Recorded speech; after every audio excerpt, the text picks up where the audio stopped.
প্রত্যেকটা সন্তানই চায় যে তার মাকে কিছু গিফট করার জন্য। আমিও তার চেয়ে ব্যতিক্রম কিছু না। পুরোটা ভিডিও দেখতে অবশ্যই পাশে থাকবেন। আর আমি আমার মাকে কি কিনে দিলাম আপনারা দেখতে পারতেছেন এখানে এক জোড়া জিনিস। মানে আমার কাছে মনে হইছে যে এক জোড়া গোল্ডের জিনিস কিনে দিলে সবচেয়ে বেস্ট হয়। কাপড়-চোপড় তো সবসময় কিনে দেই, কিন্তু এত টাকা দিয়ে তো গোল্ডের জিনিস কখনো কিনে দেওয়া হয় না। আমার আম্মু আমাদের জন্য অনেক কষ্ট করছে ছোট থেকে বড়। হ্যালো এভরিওয়ান, আসসালামু আলাইকুম। আপনারা সবাই কেমন আছেন? আশা করি ভালো আছেন। তো আমি সন্ধ্যার সময় চলে যাচ্ছি মার্কেটে আমার বড় আপুকে নিয়ে। আমি একা যাচ্ছি না। আর এখানে যাওয়ার পর অনেকগুলো জিনিস দেখতেছি।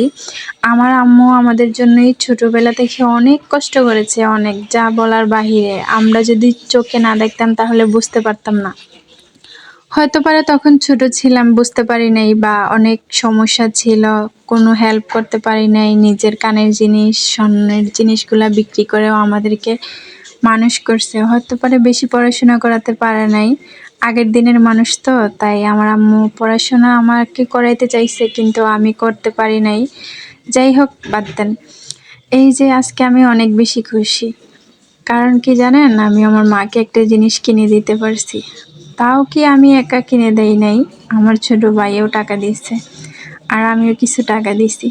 দেওয়ার পরে আমার মাকে একজোড়া সবচেয়ে যেই জিনিসটা সুন্দর ওই জিনিসটাই আমি কিনে দিছি। আমার কাছে এই জিনিসটা ভালো লাগছে। আর এই যে মেয়েদের টাকা গোনার স্টাইল দেখলে আপনারা বুঝতে পারবেন যে টাকাগুলা দেখলে আমার অনেক ভয় লাগে। কেন জানি না, আমি টাকাগুলা গুনতে পারি না ওইভাবে।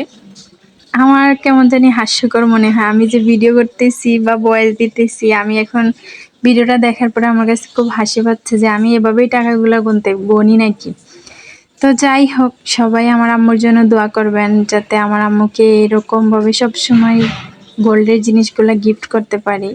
আমার তো অনেক ইচ্ছা আছে যে আমার আম্মুকে অনেক বড় একটা চেইন কিনে দিব। আমাদের জন্য এত কষ্ট করেছে, আর আমরা কি এখন কষ্ট করে ওনার শখগুলা পূরণ করতে পারবো না? হয়তো পারে অনেক লেট হবে, কিন্তু ইনশাল্লাহ চেষ্টা করব মাকে কিনে দেওয়ার জন্য। আর এখানে আমি একটা ব্রেসলেট দেখতেছি, অনেক সুন্দর, কিন্তু এই ব্রেসলেটটা প্রায় 7 আনার উপরে, অনেক দাম।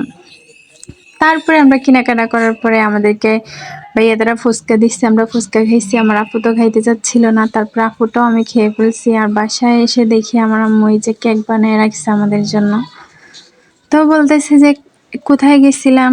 আমি বললাম যে কোথাও যাই নাই, আমার বান্ধবী একটার বাসায় গেছিলাম। তো এই তো আমার আম্মু বিশ্বাসই করছে যে আমরা মানে ওনার জন্য কিছু কিনতে যাই নাই। ওনাকে কিভাবে জিনিসটা সারপ্রাইজ করছি অবশ্যই আপনাদেরকে দেখাবো। ভিডিওটা করে রাখছি, যদি আপনাদের ভিডিওটা ভালো লাগে বা আপনারা যদি দেখতে